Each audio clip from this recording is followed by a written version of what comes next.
नमस्कार दोस्तों, अभी तक हमने पिछले एपिसोड्स में देखा कुंडली विश्लेषण कैसे कराएं जाने, पार्ट 1, पार्ट 2 और पार्ट 3।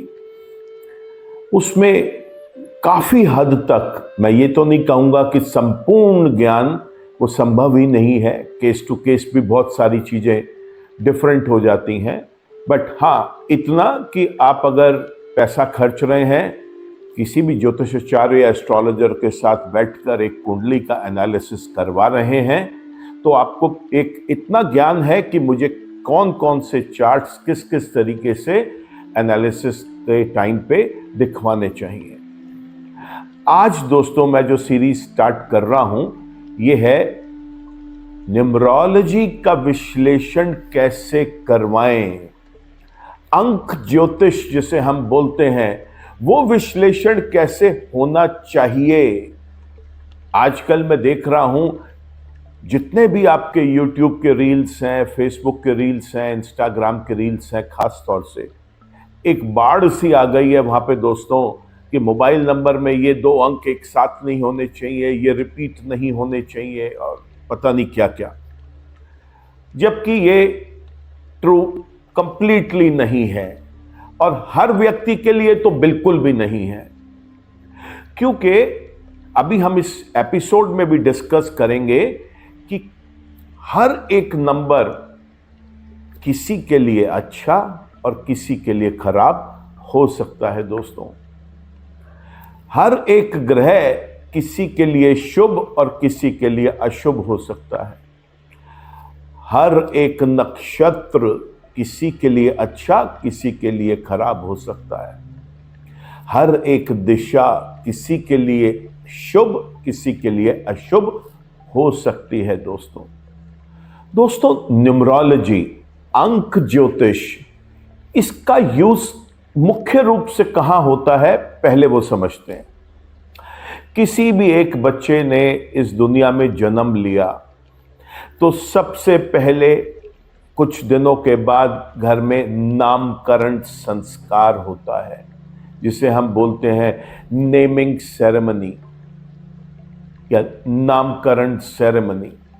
और उस दिन कोई एक विद्वान गुरु पंडित उस बच्चे को एक नाम का अक्षर देते हैं जिससे कि माँ बाप और घर के और बड़े बुजुर्ग, परिवार के दूसरे सदस्य सब मिलकर ये डिसाइड करते हैं कि बच्चे के लिए कौन सा नाम अच्छा रहेगा।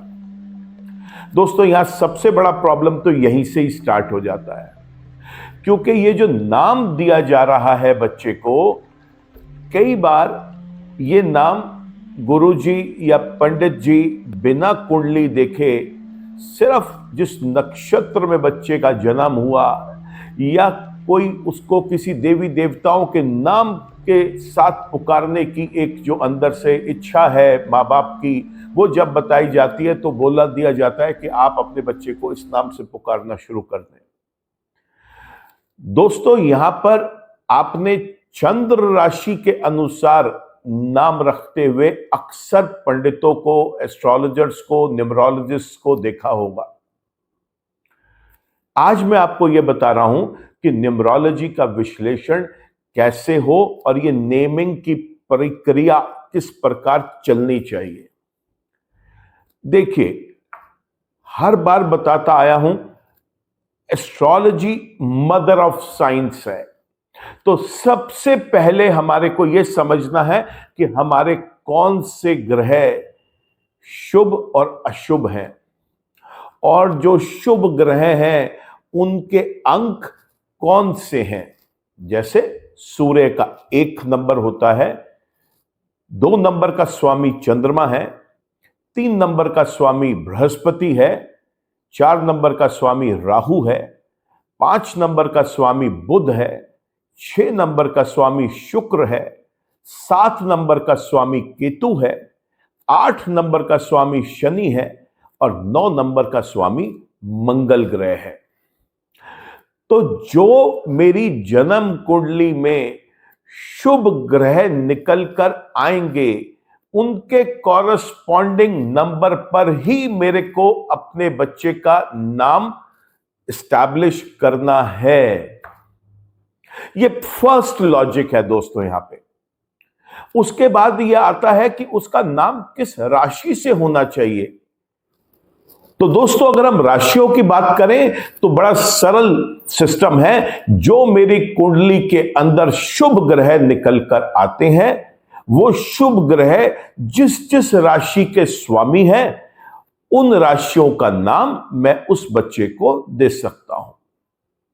जैसे सूर्य सिंह राशि के स्वामी होते हैं, चंद्रमा कर्क राशि के स्वामी होते हैं। सूर्य और चंद्रमा एक एक राशियों के ही स्वामी होते हैं।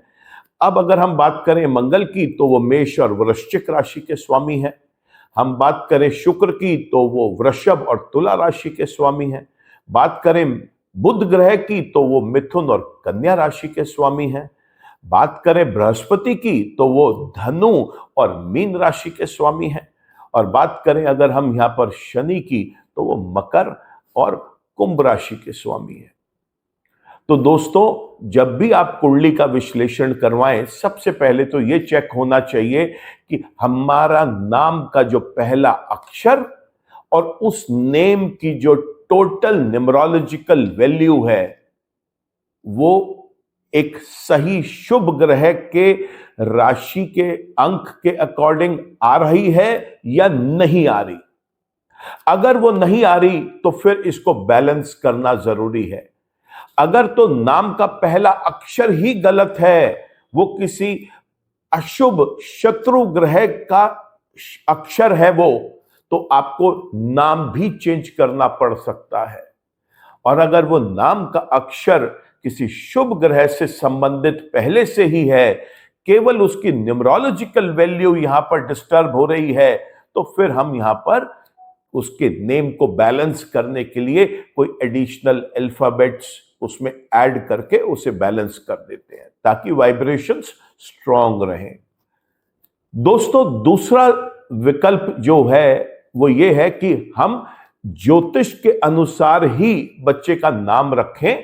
यहां पर हम सूर्य राशि, चंद्र राशि, लगन राशि और बच्चे के जीवन में जो जो दशाएं अभी आनी है अगले 30-35 वर्षों तक, उनको विशेष रूप से ध्यान में रखकर हम उसका नामकरण करें। अब यहां पर यह भी बताना चाहूंगा पहले 30-35 वर्षों पर ही क्यों इतना ध्यान दिया गया, क्योंकि देखिए माना जाता है कि जितनी स्ट्रांग नींव होगी उतनी अच्छी इमारत बनेगी।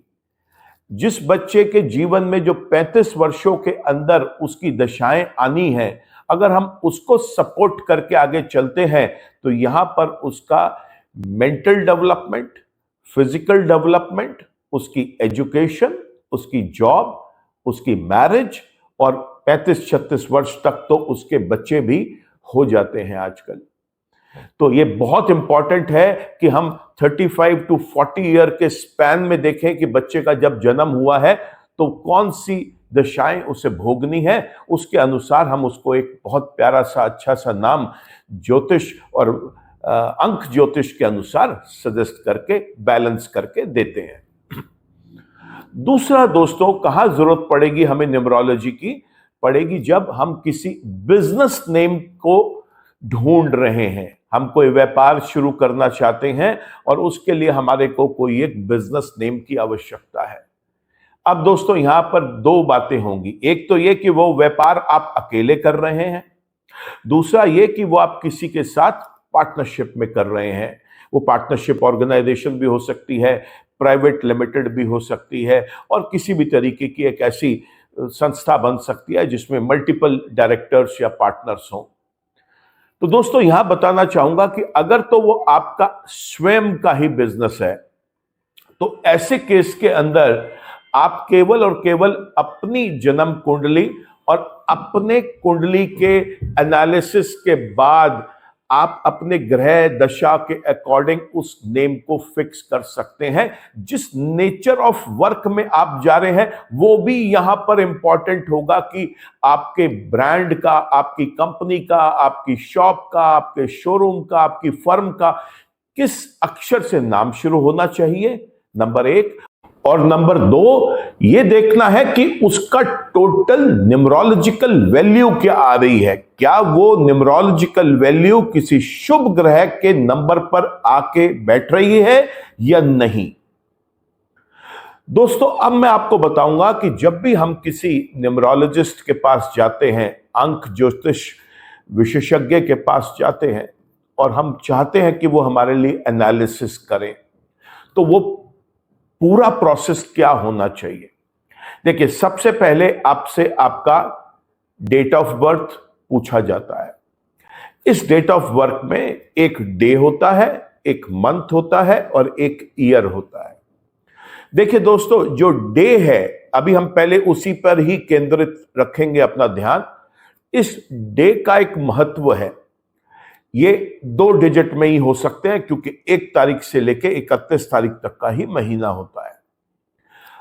अब यहां पर हमें यह देखना है कि अगर तो वो सिंपल नंबर है, जैसे 1 से लेके 9 तक के, 1 से लेके 9 तक के नंबर को हम एक अलग तरीके से देखते हैं क्योंकि वो इंडिविजुअल नंबर है, जबकि 10 से लेके 31 तक के जो नंबर हैं, यहां पर अब हमारे को यह चीज समझनी है कि ये एक कॉम्प्लेक्स नंबर हो गए क्योंकि इसमें अब 2 डिजिट्स आ गए।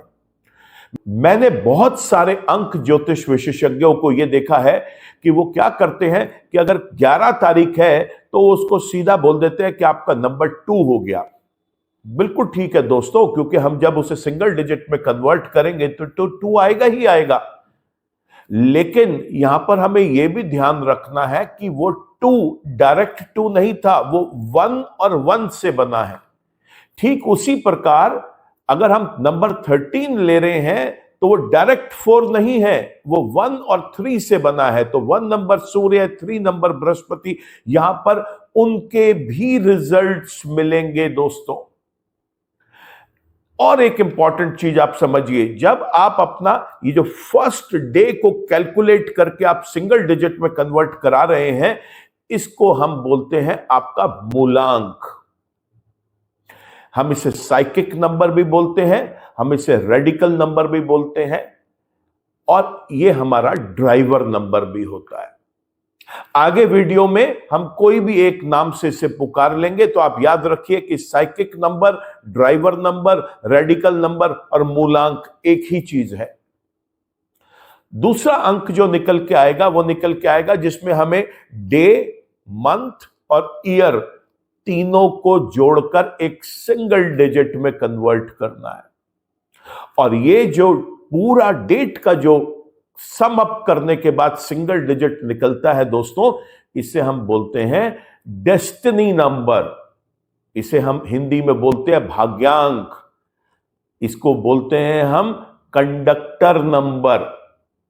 अब देखने वाली बात यहां पर यह है कि ये जो 2 अंक निकल कर आए हैं हमारे, एक मेरा रेडिकल नंबर, दूसरा मेरा डेस्टिनी नंबर, ये मेरे ज्योतिष चार्ट में जिन प्लैनेट्स को रिप्रेजेंट कर रहे हैं, क्या वो शुभ ग्रह हैं या अशुभ ग्रह हैं। दोस्तों, जरूरी नहीं है अगर मेरा मूलांक और भाग्यांक, जिसको मैं रेडिकल डेस्टिनी बोल रहा हूं या ड्राइवर कंडक्टर बोल रहा हूं, वो मेरे लिए शुभ ही हो सकता है कि मेरा यहां पर रेडिकल और डेस्टिनी दोनों नंबर्स मेरे शत्रु ग्रहों को रिप्रेजेंट कर रहे हो। तो ऐसे में हमारे को न्यूट्रल नंबर्स के साथ प्ले करना है अपनी लाइफ के अंदर, क्योंकि जो हमारे न्यूमरोलॉजी के मूलांक और भाग्यांक है, वो हमारे main mother of science astrology में जस्टिफाई नहीं हो रहे दोस्तों। ये पहला स्टेप है जो आप अपने न्यूमरोलॉजी का विश्लेषण करवाने के समय अपने न्यूमरोलॉजिस्ट से डिस्कस करेंगे कि मेरा मूलांक और भाग्यांक मेरे एस्ट्रोलॉजी चार्ट के अकॉर्डिंग शुभ है या अशुभ है, फर्स्ट। दूसरा चीज जो हमें जो देखनी है वो ये है कि इसके बाद आप वहां पर बनवाएंगे एक लोशु ग्रिड। दोस्तों, लोशु ग्रिड जो है वो मैं आपको यहां पर अपने पीछे एक पिक्चर में भी दिखा रहा हूं, आप उसमें भी देख सकते हैं। इसमें जो अंक लिखने का जो सिस्टम है, ये बड़ा स्पेसिफिक है। और ये ग्रिड एक स्टैंडर्ड ग्रिड है, इनमें हम अंकों के साथ छेड़खानी नहीं कर सकते। और इसकी सबसे बड़ी ब्यूटी यह है कि आप इसको हॉरिजॉन्टल वे में या वर्टिकल वे में किसी भी तरीके से अगर इनके अंकों को जोड़ेंगे तो इसका जोड़ 15 ही आएगा दोस्तों। इस लोशो ग्रिड में जब आपका न्यूमरोलॉजिस्ट आपके डेट ऑफ बर्थ के अंक लिख रहा है, बहुत सारे खाने हो सकता है उसके अंदर खाली रह जाएं। दोस्तों घबराएं नहीं, यहां पर इन खानों को भरने के लिए भी अभी बहुत सारी चीजें हैं। सबसे पहली चीज क्या है, आपको अपना कुआ नंबर कैलकुलेट करवाना है। तो आपने अपने न्यूमरोलॉजिस्ट को बोलना है कि मेरा कुआ नंबर कैलकुलेट करके वो भी आप यहां पर लिख दें। और हो सकता है उसे लिखने से आपका एक खाली खाना दोबारा फिल हो जाए। फिर उसके बाद आपने अपना न्यूमरोलॉजी का जोड़ करवा के एनालिसिस करवाना है कि आपका नेम का फर्स्ट नेम का टोटल, लास्ट नेम का टोटल मिला के कंबाइंड टोटल क्या आ रहा है, और आप वहां पर वो अंक भी वहां पर लिखवाएं। हो सकता है उससे भी आपका एक स्पेसिफिक जो एम्प्टी ब्लॉक है वो फिल हो जाए। अब यहां कैच है दोस्तों, जो आप डिफरेंट रील्स में देखते हैं कि ये नंबर नहीं चाहिए, वो नंबर नहीं चाहिए, ऐसा कुछ नहीं होता। जो एक डेटा मेरे लिए ट्रू है वो हो सकता है मेरे पिता के लिए, मेरे भाई के लिए, मेरे खुद की संतान के लिए वो उससे बिल्कुल ठीक विपरीत हो। ऐसा नहीं है कि किसी भी व्यक्ति के लिए एक से नंबर्स उसको सूट करेंगे। तो अब आपने यहां पर यह देखना है कि अगर आपका नेम किसी ऐसे नंबर को रिप्रेजेंट कर रहा है जो आपके लोशो ग्रिड में ऑलरेडी रिपीट हो चुका है, तो हम सबसे पहले यहां पर उस लोशो ग्रिड को बैलेंस करने के लिए अपने एग्जिस्टिंग नेम को कुछ अल्फाबेट ऐड करके एक ऐसी वैल्यू पे लेके आते हैं जो खाना लोशो ग्रिड में खाली है, ताकि वो फिल हो सके और मेरी लाइफ का एक बैलेंस बन सके। देखिए मैं यहां पर ये एज्यूम करके चल रहा हूं कि जो मेरा नाम है वो पहले ही मैं उसे ज्योतिष और अंक ज्योतिष दोनों के आधार पर रख चुका हूं। अब हम यहां पर उसको लोशो ग्रिड में अपने लाइफ की एक्टिविटीज, भाग्य, राजयोग, इनको बैलेंस करने के लिए और इनको यूज करने के लिए हम इसको अब लोशो ग्रिड को फिल कर रहे हैं। तो दोस्तों ये मेरा दूसरा स्टेप है जिसके अंदर हम अपने लोशो ग्रिड को कुआ नंबर, नेम के बैलेंसिंग के साथ, और तब हम हॉरिजॉन्टल और वर्टिकल ब्लॉक्स को चेक करेंगे कि अब कितने एम्प्टी रह गए हैं। जो खाने मेरे एम्प्टी हैं वो किसी ना किसी एक डायरेक्शन को रिप्रेजेंट करते हैं। जैसे 9 नंबर जो जहां पे आता है वो साउथ डायरेक्शन है। 2 नंबर जहां पर आता है दोस्तों वो साउथ वेस्ट डायरेक्शन है। 4 नंबर जहां पर आता है वो साउथ ईस्ट डायरेक्शन है। 8 नंबर जहां पर आता है वो हमारा होता है नॉर्थ ईस्ट डायरेक्शन। 1 नंबर जहां पर आएगा दोस्तों वो कहलाएगा नॉर्थ डायरेक्शन। 6 नंबर जहां पर आता है वो कहलाती है नॉर्थ वेस्ट डायरेक्शन। 5 नंबर जहां पर आता है वो मेरे भ्रम स्थान या सेंटर है डायरेक्शंस का। 7 नंबर जहां पर आता है दोस्तों ये मेरी वेस्ट डायरेक्शन है। और 3 नंबर जहां पर आएगा दोस्तों लोशो ग्रिड में वो मेरी ईस्ट डायरेक्शन है। तो सपोज मेरा कोई एक खाना एम्प्टी है और कुआ नंबर के अनुसार मैं या ईस्ट ग्रुप का पर्सन हूं या वेस्ट ग्रुप का। सपोज मेरी कुंडली में 7 नंबर का खाना फिर भी खाली रह गया, नेम बैलेंसिंग के बाद भी, कुआ नंबर, मेरे डेट ऑफ बर्थ के सारे नंबर्स लिखने के बाद भी वो खाली रह गया, तो घबराने की जरूरत नहीं है दोस्तों। जो खाली रह गया है वो वेस्ट डायरेक्शन है, और मैं अगर वेस्ट ग्रुप का ही पर्सन हूं तो मैं रात को उस दिशा में सर रख के अगर सोना शुरू कर दूं तो मेरा वो पर्टिकुलर नंबर भी रिस्पॉन्ड करना शुरू कर देगा, क्योंकि कोई भी एक व्यक्ति मिनिमम 5-6 घंटे से लेके 8-9 घंटे तक की एक नॉर्मली एक स्लीप लेता है।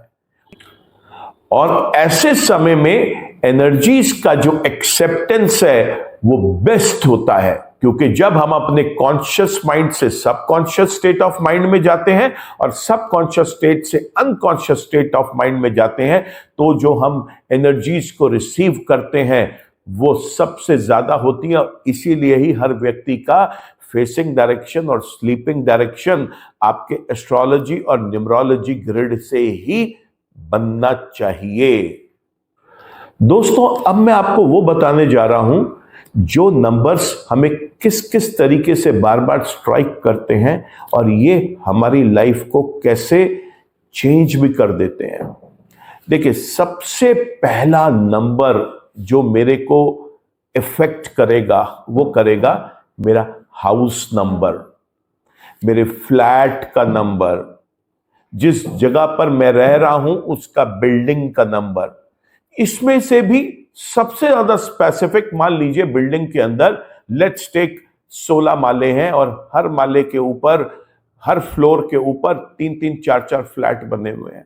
ऐसे में बिल्डिंग नंबर का कोई बहुत बड़ा रेलेवेंस नहीं रह जाता दोस्तों, फ्लोर नंबर का भी बहुत बड़ा रेलेवेंस नहीं रह जाता, लेकिन यहां पे हमारे घर का नंबर बहुत रेलेवेंट होता है कि वो हमें पॉजिटिव वाइब्रेशंस देगा या नहीं देगा। दूसरा जो आजकल चलन में है वो है मोबाइल नंबर।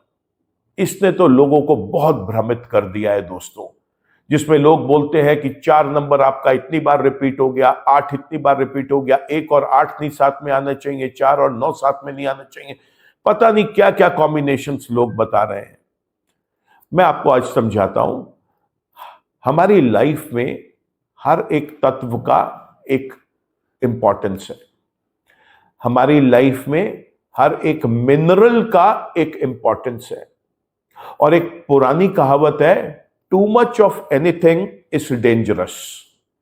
इसका मतलब समझते हैं, मतलब यह कि मैं कैल्शियम ले रहा हूं लेकिन आयरन और विटामिन्स नहीं ले रहा, तो मेरी बॉडी में स्टोन्स होने की संभावना बन जाएगी दोस्तों।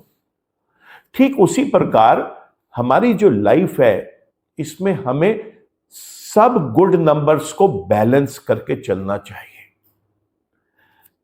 कुछ नंबर्स, जैसे मैंने आपको बताया, हमारे प्लैनेट्स के अकॉर्डिंग हमारे लिए अच्छे हैं, कुछ नंबर्स हमारे प्लैनेट्स के अकॉर्डिंग खराब हैं।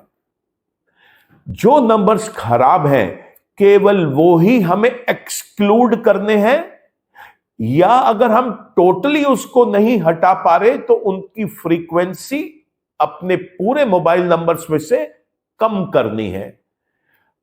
मान लीजिए मोबाइल नंबर 10 अंकों का होता है, अब इसमें से अगर मेरे 8 अंक वो हैं जो मेरे लिए शुभ हैं और केवल 2 अंक ऐसे आ रहे हैं जो बहुत शुभ नहीं है मेरे लिए, कोई प्रॉब्लम नहीं है दोस्तों। आप 100% बैलेंस कर ही नहीं सकते और करना भी नहीं चाहिए। सपोज मेरे लिए कोई भी number, let's take 5 number, 6 number, 1 number, 3 number, इसको लोग 9 नंबर, ये लोग बोलते हैं जनरली बहुत अच्छे नंबर्स हैं। पहली बात तो मैं अभी आपको समझाऊंगा, ये बहुत अच्छे नंबर्स नहीं है, ये ठीक उसी प्रकार नंबर है जैसे बाकी दूसरे नंबर्स हैं। लेकिन अगर कोई आदमी ये सोचे कि मेरी कुंडली में 5 नंबर और 6 नंबर अच्छा है, तो मैं टोटल अपने मोबाइल नंबर में 5-5-5-5 या 6-6-6-6 ही बार बार ले लूं, वो भी गलत है दोस्तों। लोशो ग्रिड में भी साइंस ने इस चीज को एक्सप्लेन किया है कि किसी भी नंबर का 2 से ज्यादा बार आना बहुत अच्छा नहीं माना जाता। आपके पास जब वक्त हो तो आप लोशो ग्रिड की कुछ वीडियोस देखें, उसमें भी लिखा हुआ है कि अगर एक नंबर 1 बार आ रहा है तो ठीक है, 2 बार आ रहा है तो बहुत अच्छा है, 3 बार और 4 बार आ रहा है तो अब यह खतरे की घंटी है, भले ही वो हमारे लिए अच्छा नंबर ही क्यों ना हो। क्योंकि किसी भी एक नंबर का, किसी भी एक प्लैनेट का, किसी भी एक चीज में डोमिनेंस इतना ज्यादा नहीं होना चाहिए कि बाकी सब चीजें ओवर रूल हो जाए। तो नंबर्स जब भी ले, बैलेंसिंग के साथ ले दोस्तों, और उस बैलेंसिंग के अंदर हो सकता है कि 2 नंबर, 4 नंबर, 7 नंबर, 8 नंबर ये आपके लिए बहुत अच्छे हों। एक उदाहरण लेते हैं, मान लीजिए मिस्टर अमिताभ बच्चन का ही उदाहरण ले लेते हैं। इस सदी के सुपरस्टार हैं और मेरे ख्याल से हर एक भारतीय उनको जानता भी है और उनका सम्मान भी करता है। अगर हम देखें, उन्होंने अपने हाथ में, उंगली में नीलम, ओपल और पन्ना, जिसे हम ग्रीन एमरल्ड बोलते हैं, ब्लू सफायर और ओपल, ये 3 रत्न धारण किए थे। अब ऐसे व्यक्ति को जिसके लिए बुध 5 नंबर, शुक्र 6 नंबर और शनि 8 नंबर, अब यहां पर इस व्यक्ति को 8 नंबर सूट करेगा दोस्तों।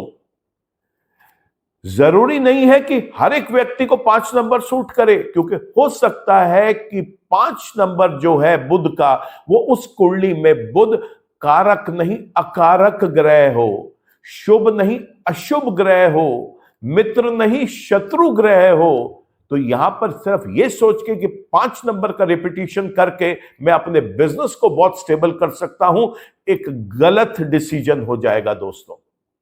तो कभी भी आप नंबर्स लें, पहले आप अपने कुंडली का एनालिसिस करवाएं, वहां से आपको पता चलेगा आपके शुभ ग्रह कौन से हैं। फिर आपको यह देखना है आपको किस कार्य के लिए वो नंबर लेना है। जिस कार्य के लिए आप वो नंबर लेना चाहते हैं, यहां पर भी आप देखेंगे कि ये नंबर डिफरेंट हो रहे हैं।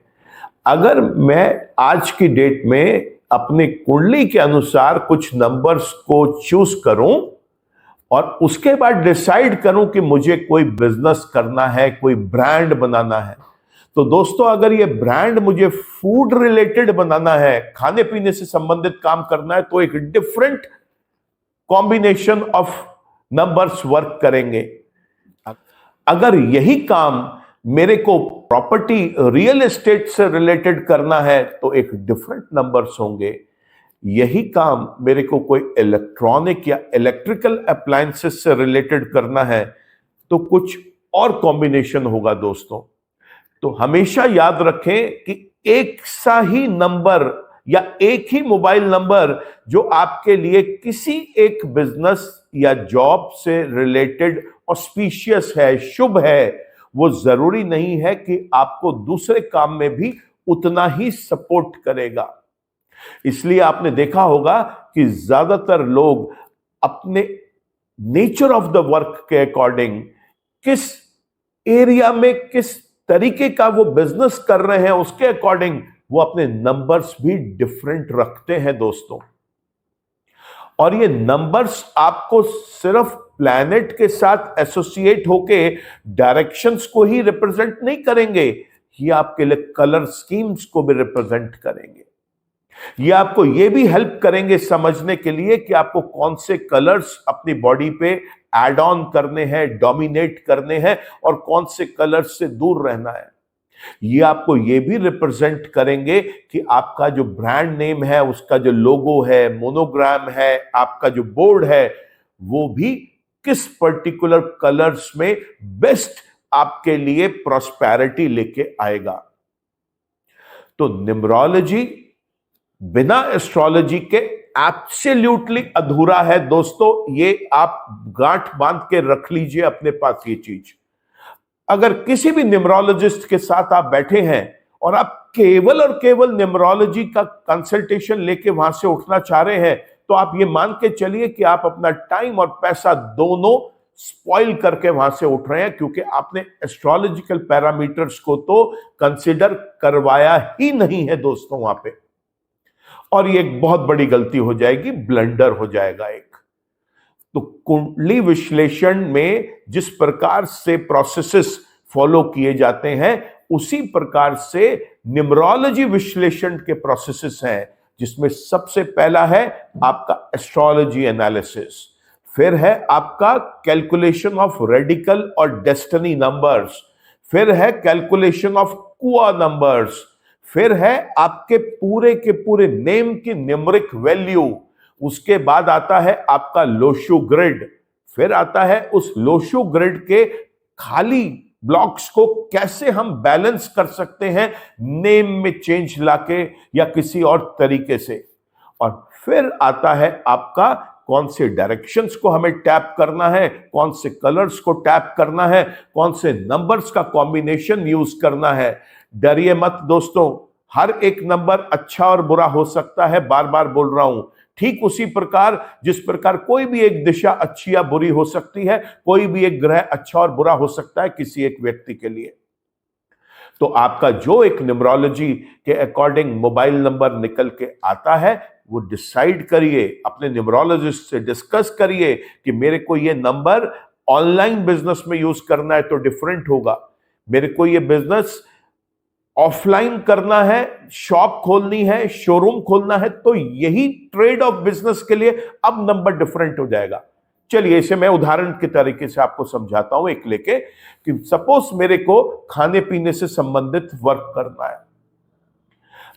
अब खाने पीने का काम अगर मुझे ऑनलाइन करना है, जिसके अंदर ग्राहक ने मेरे पास नहीं आना, ऑनलाइन ऑर्डर देना है स्विगी से, जोमेटो से, किसी भी चीज से, तो एक मेरे को डिफरेंट नंबर की आवश्यकता है। और यही खाने पीने का काम मेरे को एक शॉप, रेस्टोरेंट, ढाबा, होटल खोल के करना है, तो ये नंबर दोस्तों यहां पर डिफरेंट होगा। ठीक उसी प्रकार अगर मेरे को इलेक्ट्रॉनिक्स का सामान Amazon, फ्लिपकार्ट के थ्रू बेचना है, तो चीजें ऑनलाइन के लिए डिफरेंट नंबर से प्रेजेंट करेंगी। और अगर यही चीज मेरे को कोई शोरूम, दुकान खोल के खुद के वहां बैठ के बिजनेस करना है, तो मेरे लिए अब मोबाइल नंबर एक डिफरेंट नंबर होगा। स्टडीज के लिए डिफरेंट होगा। आपको अपने घर में लड़का या लड़की के लिए मैचिंग करनी है, उनकी शादी करनी है, मैट्रिमोनियल मैच ढूंढने हैं, तो यहां पर उस बच्चे के लिए, अगर जिसके लिए भी आप शादी करना चाह रहे हैं, उनके यहां पर नंबर्स अब डिफरेंट होंगे दोस्तों। तो आप सबसे पहले अपने ऑब्जेक्टिव्स माइंड में क्लियर करें कि आपको अपने न्यूमरोलॉजिस्ट के पास किस पर्पस से बैठकर चीजों को डिस्कस करना है। और बेहतर है किसी ऐसे न्यूमरोलॉजिस्ट के पास जाएं जिसको या तो ज्योतिष और अंक ज्योतिष दोनों का ज्ञान हो, या न्यूमरोलॉजिस्ट के पास जाने से पहले एक सिटिंग किसी एस्ट्रोलॉजर के साथ बैठ के कर लें, ताकि वो आपको पहले से ही बता दें कि आपके शुभ ग्रह और अशुभ ग्रह उस प्रकार के कार्य के लिए कौन से रहेंगे। फिर जब आप अपने न्यूमरोलॉजिस्ट के साथ बैठेंगे तो उसको सहायता हो जाएगी, वो आपके प्लैनेट्स के अकॉर्डिंग और अपने न्यूमरोलॉजी के अकॉर्डिंग कंबाइन करके आपको एक बेहतर नंबर का सुझाव दे सकते हैं। दोस्तों, ऐसा हो सकता है कि आपके एस्ट्रोलॉजर और न्यूमरोलॉजिस्ट के पूरे प्रयास करने के बाद भी आपकी लोशु ग्रिड में कुछ ब्लॉक्स खाली रह जाएं। दोस्तों, यहां पर हम इन खाली स्थानों के लिए रेमेडीज कर सकते हैं। जैसे मैंने बताया, स्लीपिंग और फेसिंग डायरेक्शंस को टैप कर सकते हैं, colour therapy, metal therapy use की जा सकती हैं। इसके अलावा दोस्तों, जेमस्टोन थेरेपी यहां पर वर्क कर सकती है। जो आपके शुभ ग्रह अगर लोशु ग्रिड के अंदर एम्प्टी हैं, खाली रह गए हैं, तो हम उसका रत्न धारण करके भी उस पर्टिकुलर ब्लॉक की एम्प्टीनेस को ओवरकम कर सकते हैं दोस्तों। तो ये बहुत इंपॉर्टेंट चीज है कि लोशु ग्रिड में एस्ट्रोलॉजर और न्यूमरोलॉजिस्ट के भरसक प्रयास के बाद भी अगर हम उस खाने को पूरा नहीं भर पा रहे, तो उसके लिए आप परेशान ना हो, चिंता ना करें। जेमस्टोन से संबंधित उपाय, अगर वो खाना किसी शुभ ग्रह को रिप्रेजेंट करता है, तो अवेलेबल है दोस्तों। दोस्तों, अभी हमने जिक्र किया था कि न्यूमरोलॉजी का स्कोप कहां कहां आएगा। तो हमने डिस्कस किया था कि अगर कोई व्यक्ति इंडिविजुअल काम कर रहा है तो उसके लिए ब्रांड नेम के लिए वहां पर आएगा, लेकिन अगर वही काम वो पार्टनरशिप में करना चाह रहा है, कोई एक प्राइवेट लिमिटेड कंपनी बना के, HUF बना के, या किसी और तरीके की कोई एक सोसाइटी ट्रस्ट बना के करना चाह रहा है जिसमें एक से ज्यादा पार्टनर्स हैं, तब क्या होगा दोस्तों? तब हम यहां पे इसे बोलते हैं न्यूमरोलॉजिकल कंपैटिबिलिटी। और ये कब होगी? जब उन पार्टनर्स का पहले हम एस्ट्रोलॉजी कंपैटिबिलिटी करेंगे। मैंने अपने पिछले एपिसोड्स में भी आपको बताया है कि जब भी हम कंपैटिबिलिटी चेक करते हैं तो वो सिर्फ मैरिज के लिए नहीं करते दोस्तों। मैरिज के साथ साथ किसी भी तरीके की भागीदारी हो, किसी भी तरीके की पार्टनरशिप हो, वहां पर भी हमारे को सबसे पहले एस्ट्रोलॉजी कंपैटिबिलिटी यानी कि 2 कुंडलियों का मिलान किया जाता है, 3 कुंडलियों का मिलान किया जाता है। अगर 3 से ज्यादा डायरेक्टर्स हैं, 4, 5, 6, 7, 8, तो मिलान करके देखा जाता है कि क्या इस पार्टनरशिप को चलने में आगे कोई प्रॉब्लम तो नहीं आएगी। तो जब हम एस्ट्रोलॉजी कंपैटिबिलिटी कंप्लीट कर लें, तब हम यहां पे न्यूमरोलॉजी कंपैटिबिलिटी को भी चेक करते हैं और उसी के अकॉर्डिंग डायरेक्टर्स को कौन से नंबर्स मोबाइल के लिए, कौन से नंबर्स अपने केबिन के लिए, कौन से नंबर्स अपने घर के लिए और कौन से कलर्स अपने मोनोग्राम, लोगो, ब्रांड नेम को पूरा करने के लिए या बोर्ड्स लगाने के लिए या मार्केटिंग एक्टिविटी करने के लिए यूज करने हैं, वो भी इसी कंपैटिबल चार्ट से ही निकल के आता है दोस्तों। तो देखा आपने, एस्ट्रोलॉजी जो मदर ऑफ साइंस है और उसके बाद न्यूमरोलॉजी जो उसका एक सब ब्रांच है, इन दोनों को अगर हम कंबाइन कर ले तरीके से तो कितने अच्छे रिजल्ट्स मिल सकते हैं दोस्तों। दोस्तों, एक बहुत बड़ा प्रॉब्लम लोगों के मन में आता है ये समझने के लिए कि न्यूमरोलॉजी अगर इतनी ही इंपॉर्टेंट है तो जो चाइनीज हैं, जो जापानीज हैं या जो और अलग लैंग्वेजेस हैं, उसके अंदर लोग क्या करते हैं? दोस्तों, अभी तक जितने भी न्यूमरोलॉजी के प्लेटफॉर्म्स बने हैं और जो मार्केट में अवेलेबल हैं, वो केवल और केवल इंग्लिश लैंग्वेज को ही रिप्रेजेंट करते हैं। अगर आपका नाम हिंदी में है, संस्कृत में है, तेलुगु में है, तमिल में है, मलयालम में है, गुजराती में है या किसी भी और लैंग्वेज अदर देन इंग्लिश में है, तो ये न्यूमरोलॉजी वहां पर काम नहीं करेगी। ये भी एक रीजन है कि लोग न्यूमरोलॉजी से ज्यादा एस्ट्रोलॉजी को महत्व देते हैं। दूसरा, अभी जब मैं आप लोगों को ये चीज समझा रहा था तो मेरी बैक टीम चाहती है कि मैं ये भी आपको समझाऊं कि कुआ नंबर कैसे कैलकुलेट करते हैं। मैं आपको समझा रहा हूं कुआ नंबर कैसे कैलकुलेट करते हैं। बड़ा सरल तरीका है। आप जिस भी वर्ष में पैदा हुए हैं उसको आप सिंगल डिजिट में कन्वर्ट कर लें। मान लीजिए कि किसी व्यक्ति का जन्म 1981 में हुआ है, तो 9 और 1 10 और 8 18 और 1 19। 19 को जब हम वापस सिंगल डिजिट में कन्वर्ट करेंगे तो 9 और 1 10 और 1 और 0 वापस 1। तो इस व्यक्ति का जो नंबर है ईयर का वो 1 आ रहा है। ऐसे केस में दोस्तों, अगर ये व्यक्ति पुरुष है, मेल है, तो इस ईयर की सिंगल डिजिट संख्या को हम 11 में से सब्ट्रैक्ट करेंगे, माइनस कर देंगे और जो वैल्यू आएगी उसको वापस सिंगल डिजिट में कन्वर्ट कर लेंगे। तो यहां पर इस व्यक्ति के लिए जो नंबर आया था वो आया था 1, उसे हमने 11 में से माइनस किया तो ये नंबर रह गया 10, वापस ये नंबर 1। तो इस व्यक्ति का कुआ नंबर जो है वो 1 है, अगर ये पुरुष है, मेल है। और दोस्तों, अगर यही नंबर किसी फीमेल का लिए कैलकुलेट करना है तो जो उसका ईयर का सिंगल डिजिट टोटल है उसे आप 4 में ऐड कर दें और उसको फिर वापस सिंगल डिजिट में, अगर वो 2 डिजिट्स में आ गया है तो कन्वर्ट कर लें। तो इस केस में एक नंबर आया था पूरे के पूरे साल का टोटल 1981 का टोटल 1 आया था, उसे मैं 4 में ऐड करूंगा तो इस महिला के लिए जो कुआ नंबर है वो 5 हो जाएगा और पुरुष के लिए जो कुआ नंबर है वो 1 रहेगा। तो कुआ नंबर हम इस तरीके से कैलकुलेट करते हैं दोस्तों।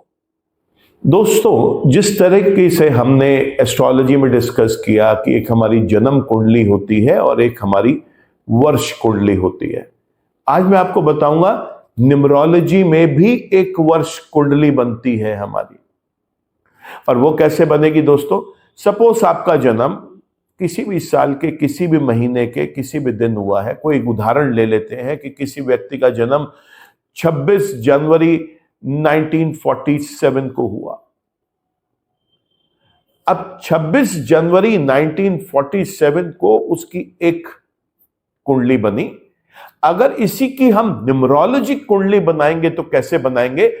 अगर मुझे उसे 2024 की उसकी कुंडली बनानी है तो कैसे बनेगी? तो 26 जनवरी 2024 लिखकर हम टोटल वैल्यूज को कैलकुलेट कर लेंगे। यहां दोस्तों देखने वाली बात यह है कि हमारा रेडिकल नंबर सेम रहेगा, लेकिन अब डेस्टिनी नंबर चेंज हो जाएगा दोस्तों यहां पे।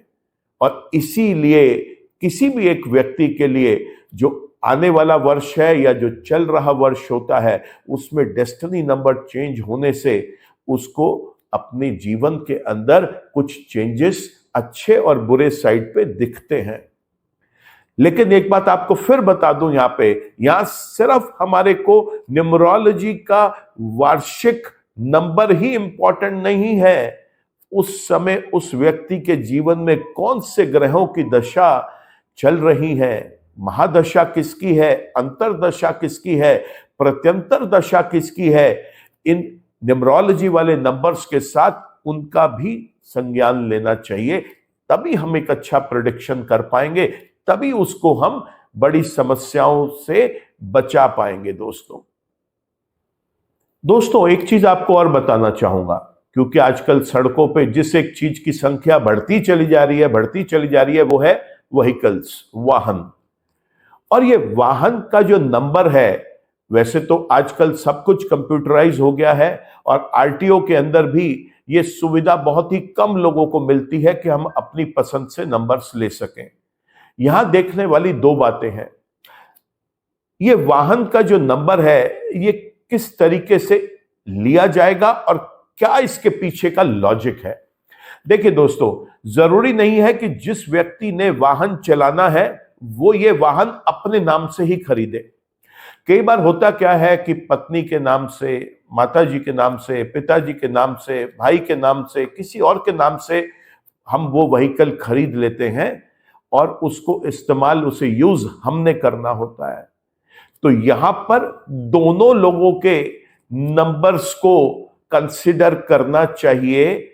जिस व्यक्ति के नाम पर वो व्हीकल खरीदा जा रहा है और जिस व्यक्ति ने उसको इस्तेमाल करना है, दोनों के अनुसार हम उनके प्लैनेट्स और नंबर्स को रिव्यू करेंगे और फिर एक म्यूचुअल कंसेंसस के साथ हम कोई नंबर्स डिसाइड करेंगे। दोस्तों वहां पे ना सिर्फ नंबर, हम कलर भी उसी के अकॉर्डिंग डिस्कस करने के बाद ही डिसाइड करेंगे कि क्या कलर और क्या नंबर्स हमें लेने हैं।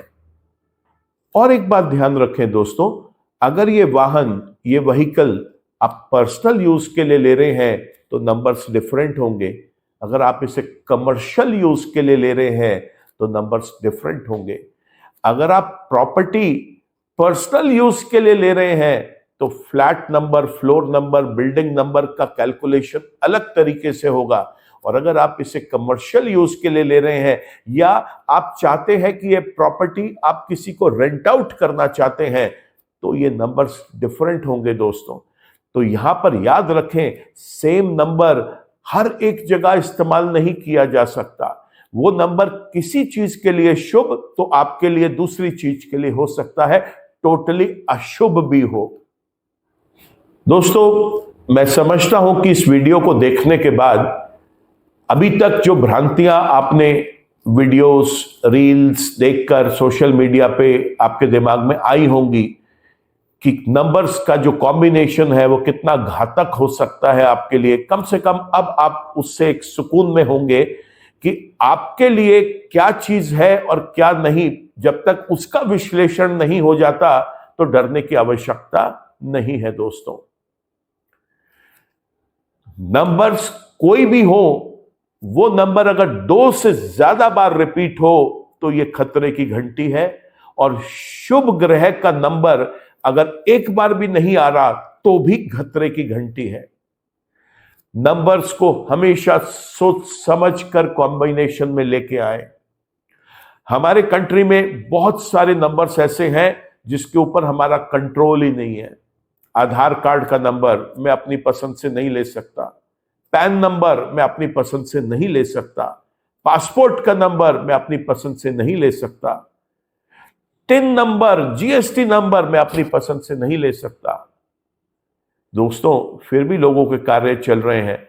तो मोबाइल नंबर पे इतना ज्यादा भय, डर जो एक क्रिएट किया गया है, मैं चाहूंगा इस वीडियो के बाद आप उनसे बाहर निकलें और डरने की जगह किसी अच्छे कंसल्टेंट के साथ बैठकर आप अपना एस्ट्रोलॉजी और न्यूमरोलॉजी का कंबाइंड कॉम्प्रिहेंसिव कंसल्टेशन लें, ताकि आप अपने जीवन में और सफल हो सकें, खुश रह सकें, उन्नति कर सकें। जिंदगी ना मिलेगी दोबारा दोस्तों, ये एक लाइफ है, वन लाइफ, इसका भरपूर आनंद लें। एक बार एक विश्लेषण करवा के आगे तक भविष्य में जो भी आपके लिए चीजें अशुभ हैं उनसे दूर हो जाएं। आज के वीडियो में बस दोस्तों इतना ही। मैं समझता हूं कि अगर आपको ये वीडियो पसंद आया हो तो आपको इसे जरूर लाइक करना चाहिए, कमेंट देना चाहिए, शेयर करना चाहिए। और आप ये चाहते हैं कि आपके और फ्रेंड्स, फैमिली में भी इस वीडियो का लाभ वो लोग उठाएं, तो उनको भी इसे शेयर करें। अभी तक आपने अगर ये मेरा चैनल सब्सक्राइब नहीं किया है तो मेरी रिक्वेस्ट है कि आप सब्सक्राइब करें, एक बेल आइकन दबाएं, ताकि आगे के अपडेट्स आपको मिलते रहें। अभी के लिए इतना ही दोस्तों, नमस्कार।